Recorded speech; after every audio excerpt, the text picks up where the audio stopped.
একটা পরিষ্কার কাগজে পানি পড়ে শুকিয়ে গেলে দাগ পড়ে যায়, ঠিকই। অথচ খেয়াল করলে দেখবে কাগজটি কিন্তু আগের তুলনায় শক্ত হয়ে যায়। তেমনিভাবে ভেঙে যাওয়া মানুষও ভালোবেসে হেরে গেলে পুনরায় আগের থেকে বেশি ভালোবাসতে জানে। এ শহরের অনেকেই জানে না, যাদেরকে প্রতারণা করে ছেড়ে আসা হয় কেউ না কেউ ঠিক তাদেরকেই ভালোবেসে বুকে জড়িয়ে নেয়। কারণ তারা জানে এই মানুষটা চাইলেও প্রতারণা করতে পারত, কিন্তু করেনি। তারা ভালোবাসতে জানে। তোমায় ছেড়ে যাওয়া ওই মানুষটা যদি প্রতিদিন একবার হলেও তোমার আইডিতে ঘুরে যায়, কে কে কমেন্ট কিংবা রিয়্যাক্ট করে তা খোঁজ রাখে, কি ডেই দাও সেটাও ফলো করে, তাহলে ভেবে নাও মানুষটা তোমায় ছেড়ে এখন আফসোস করছে। কাউকে ভালোবেসে ঠকে গিয়ে লজ্জা কিংবা নিজেকে ছোট ভেবো না, কারণ মানুষটা তোমাকে চোখে আঙুল দিয়ে বুঝিয়ে গেল খুব সহজেই কাউকে বিশ্বাস করতে নেই। কেউ তোমাকে তার গুরুত্বটা বুঝাতে তোমাকে ছেড়ে চলে গিয়ে এখন যদি তোমার জন্য সেই মানুষটা আফসোস করে, এটা তোমার জন্য বড় একটা পাওয়া। মনে রেখো, জীবন কারো জন্যে কখনো থেমে থাকে না। বাজারের শেষ ফলটাও একটা সময় বিক্রি হয়ে যায়। জীবনে কাউকে ভালোবেসে একবার হলেও প্রতারিত হওয়াটা বোধহয় দরকার। এতে নিজেকে ছোট ভাবার কিচ্ছু নেই, বরং পরবর্তী মানুষটা ভালোবাসে নাকি অভিনয় করে এটা খুব ভালোভাবেই উপলব্ধি করা যায়। ব্যস্ততার অজুহাত দেখিয়ে যে মানুষটা আগে তোমাকে প্রতিদিন অবহেলা করত, এখন নতুন সেইভাবেই ব্যস্ততার অজুহাত দেখালে তুমি বুঝে ফেলতে পারবে মানুষটা আসলে ব্যস্তই নয়। অর্থাৎ খুব সহজেই তুমি মানুষটার অভিনয় বুঝে যাবে। তোমাকে একাধিক মিথ্যা আশ্বাস দেখিয়ে আগে যে মানুষটা তোমার সাথে প্রতারণা করত, এখন সেভাবে নতুন কেউ মিথ্যা আশ্বাস দেখালে তুমি সহজেই কিন্তু বিশ্বাস করবে না। তুমি বুঝে যাবে মানুষটা হয়তো প্রতারণা করতে চাইছে। আগে তোমাকে কেউ একটু আঘাত দিয়ে কথা বললে তোমার চোখ ভিজে যেত, তুমি সহ্য করতে পারতে না। অথচ এখন কেউ তোমাকে আঘাত দিলে তোমার কিচ্ছুই হয় না, তুমি হেসেই সব উড়িয়ে দিতে পারো, কারণ তুমি বড় হয়ে গেছো। আগে কেউ তোমাকে ইগনোর করলে তুমি বারবার বেহায়ার মতো তার কাছে ছুটে যেতে, যার কারণে মানুষটা তোমাকে আরও বেশি দুর্বল পেয়ে এড়িয়ে চলত। এখন কেউ তোমাকে এড়িয়ে চললে কিংবা ইগনোর করলে তুমিও তাকে ইগনোর করা শিখে গেছো। আগের মতো তুমি আর দুর্বল নেই, বুঝলে? এভাবেই দিন পেরিয়ে মাস পেরিয়ে নতুন বছর চলে আসে। কিন্তু চলে যাওয়া বছরটাতে আমরা আর কি শিক্ষা পেলাম, এইটুকু ধরতে পারলেই বছরটা আপনার জন্য সার্থক। প্রতি বছরই আমাদের আর কিছু দিক বা না দিক অনেকগুলো শিক্ষা ঠিকই দিয়ে যায়, হতে পারে সেগুলো ভালো কিংবা মন্দ। তবে এই শিক্ষাগুলো আমাদের বাস্তব জীবনে অনেক আগে থেকেই দরকার ছিল। আমি কি পেলাম আর কি হারালাম শুধু এইটুকু হিসাব করলেই হয় না, বরং আমি কি শিক্ষা অর্জন করলাম সেটাই আসল বিষয়। আর এই শিক্ষাটাকে কাজে লাগিয়ে যদি নতুন বছরটাকে সূচনা করা যায়, তবে নতুন বছরটা আপনার জন্য ভালো কিছু নিয়ে আসবে। চলে যাওয়া বছরগুলোতে আমরা আর কিছু শিক্ষা না পেলেও কিছু মানুষ আছে যাদেরকে আমরা চিনতে পারি, যাদের প্রতি আমাদের ধারণাটা ভুল ছিল। হতে পারে সে পরিবারের কেউ কিংবা আত্মীয়, হতে পারে কোনো বন্ধু, হতে পারে আবার ছেড়ে চলে যাওয়া কারুর কাছের কেউ জন। অন্যান্য বছরের তুলনায় বছরটা অধিকাংশ মানুষের জীবনই এক অভিশপ্ত বছর, কারণ এ বছরটা অধিকাংশ মানুষের পাওয়ার থেকে হারানোর গল্পটাই বেশি। পুরো বিশ্বের মানুষের জীবনচক্র বদলে গিয়েছে এবছর, যা আগে কখনোই এতটা হয়নি। দিন শেষে আপনি ভালো আছেন, আপনার পরিবার ভালো আছে, এটা আপনার জন্য সবথেকে বড় পাওয়া। কে আপনাকে আঘাত দিয়েছে, কে ছেড়ে চলে গেছে, কে আপনাকে অপমান করেছে, এসবের হিসাব করতে নেই। সবথেকে বড় কথা, আপনি মানুষ জেনেছেন। তাই জীবনে যেটা হয়ে যাবে সেটা নিয়ে কখনো আফসোস করবেন না, বরং নতুন বছর নতুন দিন যেন সবসময় ভালো যায় সেভাবেই নিজেকে সবসময় প্রস্তুত রাখা উচিত। জীবনে আপনি একটু হারবেন, একটু জিতবেন, এটাই স্বাভাবিক। না হেরে কখনো যার স্বাদ পাওয়া যায় না। কিন্তু জীবনে বেঁচে থাকতে হলে সবার আগে মানুষ চেনা দরকার।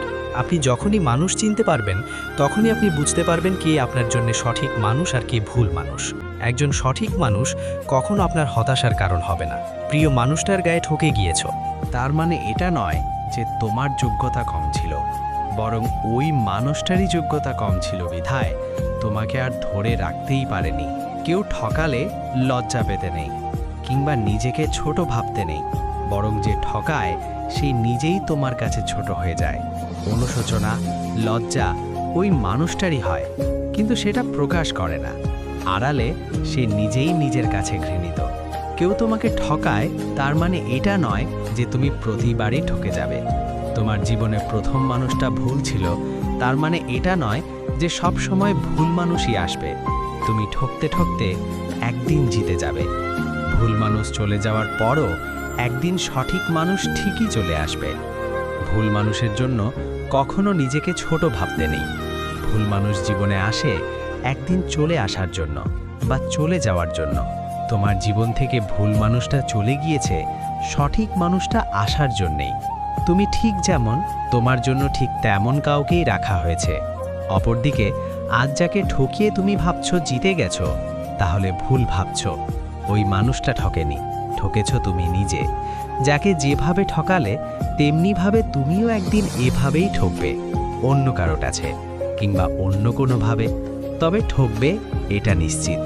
কাউকে ঠকিয়ে নিজেকে বড় করা যায় না, বরং ওই মানুষটা তোমাকে বিশ্বাস করেছিল, যার যোগ্যতা তোমার ছিল না। তুমি হেরে গিয়েছো তার বিশ্বাসের কাছে, তুমি হেরে গিয়েছো তোমার নিজের কাছে, তোমার বিবেকের কাছে। কাউকে ঠকানোর মাঝে গর্বের কিছু নেই, কিংবা নিজেকে বড় ভাবারও কিন্তু কিছু নেই। বরং একজন ঠকে যাওয়া মানুষকে ভালোবেসে তার পাশে সারা জীবন থাকাটাই হলো গর্বের বিষয়। কারণ সবাই নতুন মনের মানুষ চায়। কেউ ভেঙে যাওয়া মানুষ নিয়ে সারা জীবন থাকতে চায় না। কেউ তোমাকে ভালোবেসে আগলে রাখতে পারেনি, এটা তার ব্যর্থতা। তুমি বরং তোমার মতো করেই থাকো। এমন একজন আসবে যার কাছে তুমি যেমনই হও না কেন, তোমাকে আগলে রাখার দায়িত্ব নিয়েই দিন হঠাৎ চলে আসবে। অবশ্যই আসবে। যে কোনো সম্পর্ক গড়ে ওঠে দুইজনের মনের ওপর ভিত্তি করে, কিন্তু অধিকাংশ সময় নষ্ট হয় তৃতীয় ব্যক্তির আগমনে, যা আমরা সহজেই বুঝতে পারি না। সম্পর্কের তৃতীয় ব্যক্তিকে ডেকে আনা মানেই সম্পর্কটাকে আপনার অজান্তেই আরও হালকা করে দেয়া। যে কোনো সম্পর্কে যখন 2 থেকে 3 জন হয়ে যায়, তখন সম্পর্কের কন্ট্রোল তৃতীয় ব্যক্তির কাছেই অনেকটা চলে আসে, যা আপনি বুঝতে পারেন না।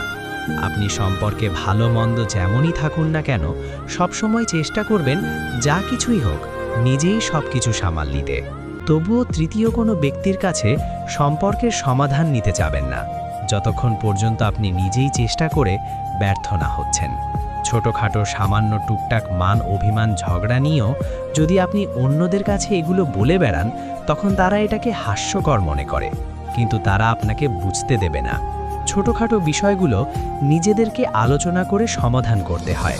সম্পর্ক গড়ার আগে আপনি যেমন কারো অনুমতি নেননি, তেমনিভাবে সম্পর্কের ছোটখাটো বিষয়গুলো আপনি কিভাবে মানিয়ে নেবেন সেটাও শুধুমাত্র আপনারই হাতে।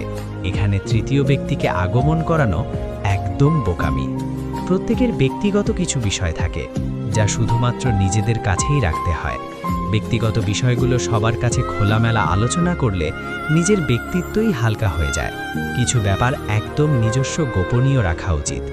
আপনি আমি ভালো হতেই পারি, কিন্তু আশেপাশের সবাই যে ভালো হবে এমনটা কিন্তু নয়। অনেকেই এখনো অন্যের ভালোটা সহ্যই করতে পারে না। যার কাছে আপনি সম্পর্কের সমাধানের জন্য যাচ্ছেন, খেয়াল করলে দেখবেন সে নিজেই আপনার সম্পর্ক নষ্ট করে দেওয়ার জন্য বসেই আছে। তাই সম্পর্কে কখনো তৃতীয় ব্যক্তি আসতে দেবেন না। আপনার দ্বারা যতটুকু সম্ভব নিজে একাই লড়ে যেতে কাগুন। সমাধান 2 দিন আগে আর পরে হোক, আপনি নিজেই বের করে ফেলতে পারবেন। মনে রাখবেন, যে সম্পর্ক যত গোপন, সে সম্পর্ক ততটাই গভীর। যারা নিয়মিত মাসুদ রানা ব্লগ চ্যানেলের ভিডিও দেখেন, তাদের প্রতি অফুরন্ত কৃতজ্ঞতা। নতুন বন্ধুরা একটু সাবস্ক্রাইব করে নিন প্লিজ। আর হ্যাঁ, ভিডিওটা যদি একটুও ভালো লেগে থাকে, তাহলে শেয়ার করে আরও বেশি মানুষের কাছে পৌঁছে দিন। Love you all.